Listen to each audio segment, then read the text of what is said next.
Hello, my fellow Shogun 2 players. This is a replay of me and a buddy of mine from 2v2, Debeli Zamaj, I guess you could say. And this is back when I was using black banners. We're facing off against Matthew Bronson and what's the other guy's name? It's some weird thing. Something try. Currently 1 and 2 on the Shogun Ladder, and both of them are obviously have a lot of experience playing team battles because that's how they got to the top of the Shogun Ladder. This is Sakura Ridge, and it's one of my favorite maps because Sakura Ridge encourages melee units and it encourages cavalry, and that's pretty much all I have in terms of veterans. I don't really have any ranged veterans at all. Unfortunately for me, I have to say that this is a defeat video. I've only maybe lost 2 or 3 times on Sakura Ridge my entire time playing here out of maybe like 60 or so tries, and this was one of them. Anyways, let's just analyze the armies a little bit real quick. A thing I've heard a lot of people complain about, the black flags. I've gotten rid of them, partly for this reason, partly for something else. Is that in replays, and I thought for a while online, but it turns out it's not true, you can't see what type of unit they are. Like, these are Katana Samurai, but you're like, hey, how the fuck can I tell, right? Turns out, when you're in a matchmaking fight, everyone automatically has, for your enemy, a red border around their thing, and a yellow border around yours, with the color of the unit. You can test this yourself next time you're in a matchmaking fight. Unfortunately, it takes it off in replays, because replays are, you know, you can go all over the map with your camera. There's no enemy-opponent thing. Alright, enough blabbing. Let's get to the actual video. So to start with, I have a massive contingent of cavalry. I told Debeli that I'd take most of our cavalry. And we charge the hill straight from the get-go. If you see that Matthew's got a bunch of gun monks in the front and a bunch of swords in the back, so clearly he's hoping to like get a couple volleys off and then drop back and let his swords finish the work. I just go balls to the wall and send out my entire cavalry squad. I see his guns that are coming up, and I divert a couple immediately the minute I tell, because even a couple suicide charges with some Yari cavalry, I keep the Great Guard over here, I don't want to suicide them like this, to break up the guns can be really, really helpful, because if you mill everyone around in confusion, Katana Samurai can slam into them with a charge. Quick note here, Sakura Ridge, interesting tactic if you want to try it out. Take 1 unit of light cavalry or Yari cavalry that hasn't been promoted if it's a 1v1 fight. While he climbs up the hill, take your guys and charge into whatever's there. It can be spears, swords, anything. Stretch your guys out in loose formation in a long line, and you should be able to hit them around here when their infantry are charging up with your cavalry, and it'll tie. You're going to almost certainly lose every single man, but you're going to tie them up here on the hill, and they won't be able to climb to the top. Then your infantry can have a height advantage. Anyways, going back.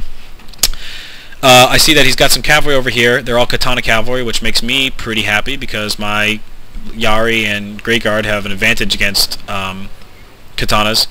And then I go over here and I run straight into his other guys that were clearly coming around to try and flank my cavalry, which is pretty nice for me. Sort of a lucky break, I guess. I split one guy off to go help them, which causes him to promptly attack the other 2, which I send out there.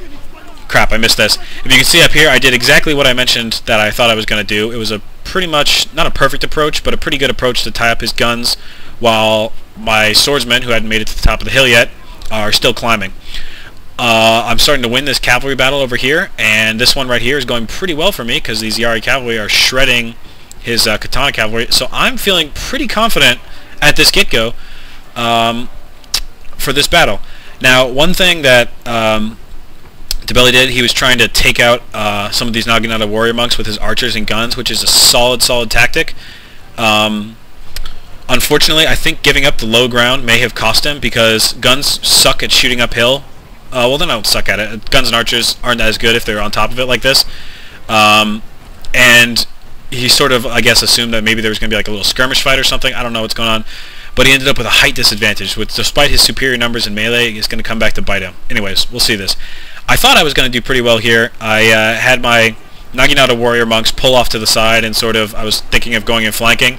And as you can see, all my infantry are charging in.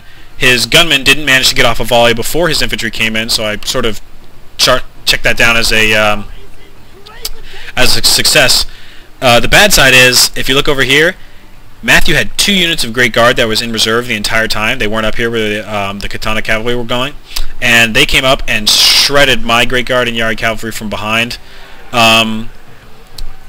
which meant that I had 2 units that I didn't realize this, so I had 2 unaccounted units that were just loitering over there. Anyways, he finally commits all his troops to a melee thing, which allows me to pull off my cavalry and my general and come around and try and hit his guns. He got a volley off that hit some of my guys, but luckily for me, I didn't die because it was pretty dumb charging his guns with my general like that. But I really, really wanted to break his dudes, and as you can see, his guys are freaking out about the prospect of so many guys at their flanks. And at this point, you see the battle still marked as pretty even, but my infantry are sort of rolling him up. I've got my Nagina samurai are sort of making a little bit of a sandwich. I mean, my Nagina warrior monks making a little group over here, and I'm sending over my Kensei war hero, my katana samurai unit, and sort of relying on what I have over here to wrap this up. Oh, I won! I can't believe it. I thought those guys killed my yard cavalry. Anyways, so sort of what I expected. My general didn't rout, and my guys over here managed to wrap him up, and I'm coming over here and I'm tying up his flanks, and it looks like everything seems under control, right? We got a large chunk of dudes here holding his guys. I'm engaging up on the top of the hill. Army's routing. Battle thing is inching back and forth, sort of towards us, sort of away from us. When lo and behold, we've got 2 units of Matchlock warrior monks totally unaccounted for coming up on the flank right here. And that is bad news, bears, if you can't tell. And you can see a couple snipes are they're just trying to take them. They're just taking them out. And we have another unit of gunmen up here that I didn't account for, shooting me in the back, which broke one of my units and left another rogue guy down here. My general's freaking out about the guns, and he ends up breaking and running. And all of a sudden, this battle that was looking pretty good is not looking very good anymore. And then the clincher. He sends out the the katana cavalry, but who cares about that? But his reserve units of 2 units of Great Guard come out, and at this point, I'm like, oh shit, this is not good. DeBellis has a solid core of dudes here, and I was hoping to try and pin the units back there. And to compound the entire thing, Naginata warrior monks over here belonging to Matthew. Yeah, well, they didn't break like I was kind of hoping they were, and it looks like I had undercommitted over here. My general got killed. All my guys are running over here. Here comes Kensei, and I'm like, I got a fully healed, full health katana hero unit, right?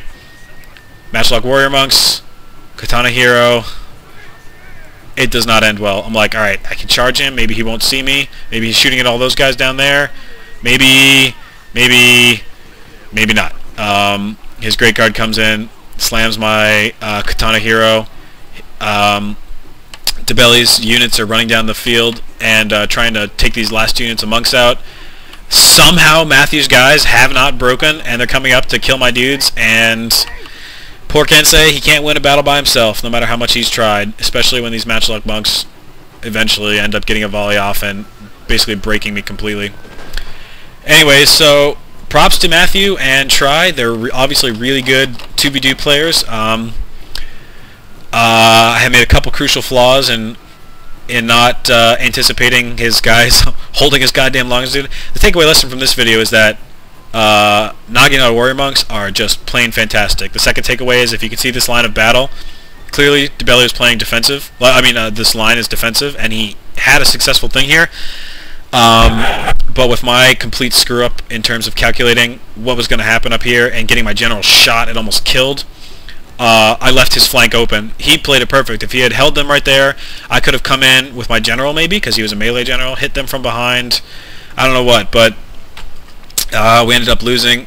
I thought I was closer than it was, and it was a good fight. I learned a lot from it. So if you ever get Sakura Ridge and you ever get Matthew and Try, better watch out for those dudes hiding in the woods. That's all I gotta say.